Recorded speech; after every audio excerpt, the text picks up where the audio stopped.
So now I'm being told, well, Judge, we need to go back and set this thing aside or basically rewrite what the jury decided because we didn't do our job. Is that what I'm hearing, Mr. Needham?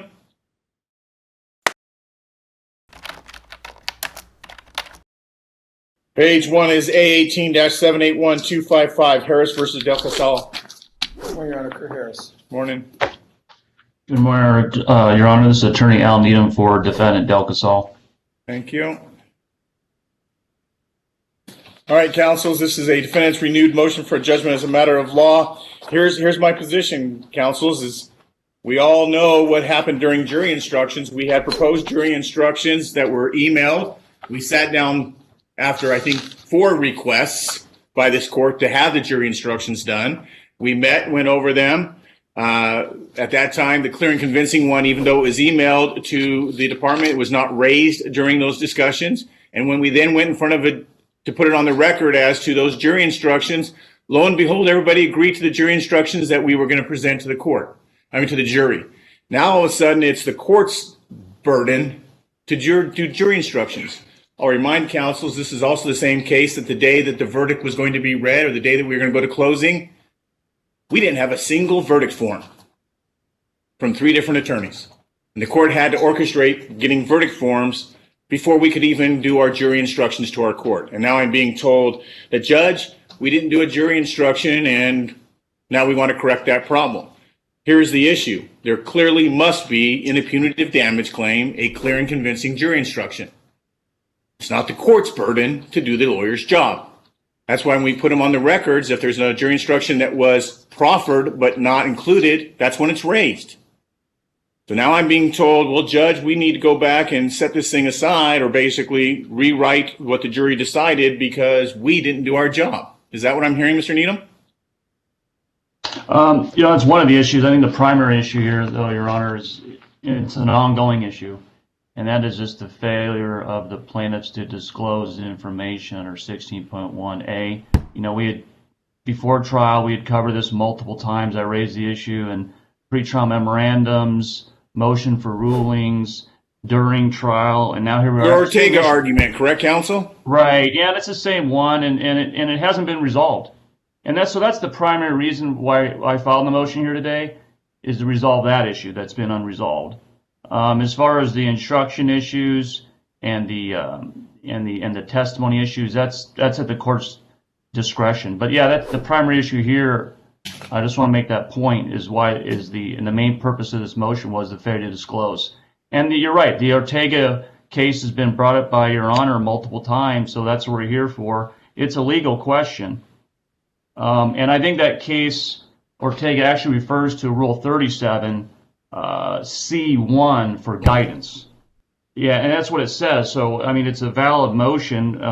I feel, and during the trial at under Rule 50A, Defendant Del Casal specifically brought a motion for judgment on that issue of law, which my argument was that I think because there's been no information disclosed, the claims that are dependent on special damages, not the punitive damages and not the presumed damages, but special, they have to be dismissed according to Ortega and Rule 37 C1. And 37 C1 also refers to 37B for guidance, and that specifically allows for dismissal of actions for the failure to disclose. So that's the primary reason for our thrust behind our motion here today. As far as the jury instructions are concerned, I've laid out in our reply that in regard to clear and convincing evidence, both Defendant Franklin filed a proposed one. I had filed one. Mr. Harris omitted the clearing, for whatever reason, omitted the clear and convincing evidence, which makes no sense because plaintiffs should know more than anybody that many of their claims depend on clear and convincing evidence, but they didn't provide that instruction. So, and counsel, when we set those jury instructions on the record, were you present? I was. And we went through every one of those jury instructions, and you agreed, along with your co-counsel for defense, that those were the proper jury instructions to be submitted to my jury, was it not? I submitted, at that time, Your Honor, and to answer your question, I specifically requested one instruction because I realized what was going on, and that was a clear and convincing instruction, just a standard instruction under the stock rules. I proposed it, but it just wasn't accepted. So that would be my response to that in regard to your question there. So it's your belief that when we made a formal record, you proposed a clear and convincing jury instruction at that time on the record, and I denied it. That's your statement? I did. I could look up under the recordings when specifically the timing of that, but I know I had one, and I'm not sure of the timing of it. But well, I know that there was a proposed one. It was sent by an email by your co-counsel, Ms. Anderson. It was sent to this thing, and we discussed this thing, like I said, on multiple occasions in my chambers, and then we made a formal record. It's when that formal record is to be made. I'm asking you at that time, did you make a statement to this court that there was a proposed jury instruction by Mr. Del Casal, who is your client, in regards to clear and convincing evidence that was not given? Was that record made, Counselor? I believe it was. I don't know exactly when. It was in open court. It wasn't in chambers when we were settling the instructions. Most of them were in chambers, so it wasn't on the record. But I did put something on the record in regard to that instruction. I just don't know exactly what the date or what time that was, but it was before the verdict was read. Okay, Mr. Harris. But my take is this, Your Honor. My take is not pointing at the court. I'm not pointing at the defendants. I believe the plaintiff had the ultimate responsibility to provide that instruction. He just omitted it from his instruction. So I mean, that's where if that was there, we wouldn't be having this conversation. It just wasn't. Okay. And that's why we get all the attorneys to agree on in the record as to these are the final instructions to be given to the jury. I understand. Yeah, but just to remind my point, as far as the main reason we're here is the fair to disclose issue, which has been before trial, during trial, and now it's just never been resolved, I think. And obviously, the court, if you recall, Your Honor, the court did look at a computation of damages, but it was pertained to the breach. It referred to breach of contract. It wasn't really a computation of damages. It said we have breach of contract, and there was some range of damage. The court said, okay, I'm going to accept that computation as to the breach of contract claim. I accepted it because Mr. Cam Harris, testified as to it, counsel. I had live testimony in this court in front of my jury as to what the damages were.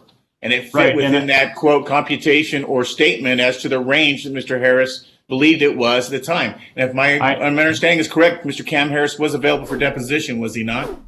And, I agree with that point, Your Honor. And here's the deal. The verdicts and the jury found no breach of contract. There's a zero. I understand that. Okay. Harris. Thank you, Your Honor, and may it please the court. I don't have the recollection that Mr. Needham. Oh, trust me, I'm going back and pulling the actual transcript word for word. Okay, and he scrutinizes every word I say, and so he goes back and he does research me, and is, I wish he'd done. Harris, post-trial evidence is absolutely irrelevant. If it doesn't come up in trial and it's not part of the testimony that was perceived and given to this jury, it makes no difference. The fact that an attorney after the fact starts coming up with discovery that they did on 702 or whatever it was, or whichever unit carries your guys' stuff, that's post-trial. Should have been done during discovery, should have been done before. You don't bring up stuff after. It's not relevant to this court. What's relevant in this court is we've got a punitive damage claim that went forward with the wrong standard. Absolutely, Your Honor. And I did submit, I know that Mr. Needham never read my proposed jury instructions, but I had a clear and convincing proof instruction in there. They objected to it. They were so objectionable to everything, they didn't want it in. I wasn't going to turn around and fight to put it in. And his whole defense now is that I should have helped him with his case, and it's my fault that he lost. That's not the point. The point is you've got a verdict. Okay, just the punitive. We'll deal with the other portion next. Okay. Just the punitive damage verdict is based upon an error as to what this jury understood was the necessity of proof and the burden. It had to be clear and convincing. This jury was never given that jury instruction. Okay? You guys know how displeased I was about the jury instructions and the verdict form and everything else. Yes. So I've got a jury who made a decision based upon a wrong standard. But he's raised this under Rule 50B, which is an inappropriate rule to cite this under, Your Honor. The way that Rule 50 works, you know better than all of us. Rule 50A motions are made at the time before it gets submitted to the jury. Then Your Honor can reserve an issue and still submit it to the jury if you want to. But there was no reservation at that time. That's motions are made before the jury instructions are read, before the jury instructions are given to the jury. This is a continued motion, 50B, after the fact to reopen that, but the jury instructions are irrelevant to a Rule 50B motion because that motion is made prior to giving the jury the instructions. And so you can't get the cart before the horse on this. He cited the wrong rule and he's here for the wrong reasons. And so he's miscited that. He should have filed some other motion, but not this judgment as a matter of law motion that he has filed. It's wholly misplaced with regard to the jury instructions, and the argument with regard to jury instructions is irrelevant to the motion for which we're here today. Okay, let's deal with the computation argument. Computation of damages, as you stated, Your Honor, was exactly the way that it was, and that's exactly the way that it came out. Has nothing to do also with a Rule 50B motion at this time. Computation of damages was made. He had the opportunity to do any discovery he wanted to do at any time. He didn't do any discovery on damages whatsoever. They submitted some written discovery. He could have deposed. He could have sent additional interrogatories if he wanted that information. He didn't do any of it. And as I kind of cited in my motion, they never really took the case seriously. They showed up at court. They didn't even have copies of the exhibits. We had to provide them with those as we went through painfully. They just weren't unprepared whatsoever for this. And it's not my blame that he didn't prepare his case. It's wholly on him and on his co-counsel that they didn't go to the trouble of trying to figure out what is the damages. I set forth what they were generally, and we testified to what they were here. Counsel's question is, counsel, can we just do that? Does Ortega allow us just to make a general statement as to, well, my damages are somewhere between here and here? Special damages. General damages, for some reason, attorneys think that you have to have general damages set forth. Well, can't do that. I don't know how you define pain and suffering. My juries can't even do that. But the thing is, in regards to special damages, is it okay just to come in and say, well, I have a range? In my opinion, Ortega is much more in my favor than it is in the defense. Ortega is real clear that it says you've got to have a computation of damages, and it comes out quite clear on that. Yet in Ortega, they didn't reverse the case because they said to the court, well, you wanted future damages on a lumbar fusion, and you didn't set forth any proof of that. But you did have your expert in court, and your expert was Dr. Duke, and Dr. Duke has done lumbar fusions, and he's got a good idea of what a lumbar fusion costs. There was no ambush, there was no surprise, and I think the ultimate ruling in Ortega was it didn't materially affect the substantial rights of the aggrieved party. So the burden is on the defendants to show not only that it was a material effect, but that it aggrieved them substantially, that it abridged their rights. Why, Mr. Harris, that's why I asked Mr. Needham, was Cam not available for deposition, and was he not here to testify, and could I cross-examine him? I know the case. The last point Trust me, Mr. Simon and I went over the case in detail. I guess the last point I wanted to make in Ortega was they filed a motion in limine.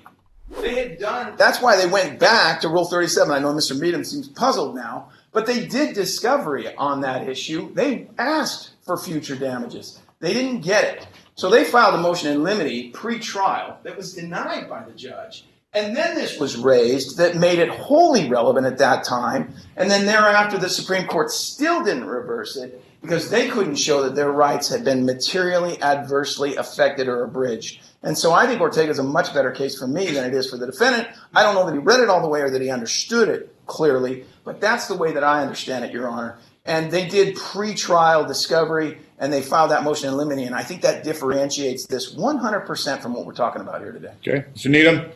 Yeah, I think, Your Honor, I'm going to try to address those issues in the order they came. Your first question was in regard to punitive damages and the lack of instruction that was necessary.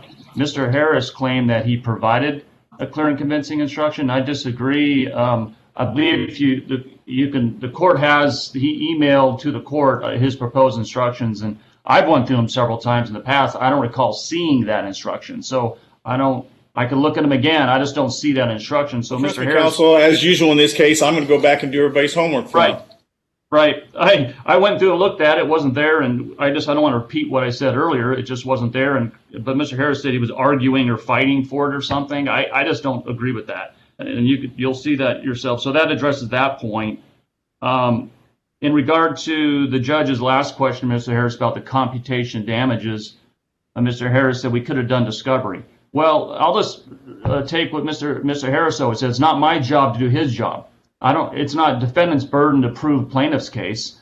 We did discovery. In fact, Rule 16.1A says right in the very beginning, without any request for discovery, it's their burden to produce that stuff. And it's common sense. It's common sense. Who will provide Common sense, counsel, documentation we of wouldn't the have had damage? Ortega. Counsel, I'll have a Right, decision in to you by regard the end of to- the week. Thank you, Mr. Needham. Okay, thank you, Your Honor.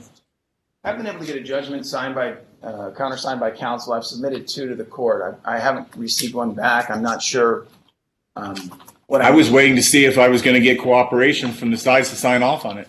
Understood, Your Honor. We, I have another status check and probably an order to show cause.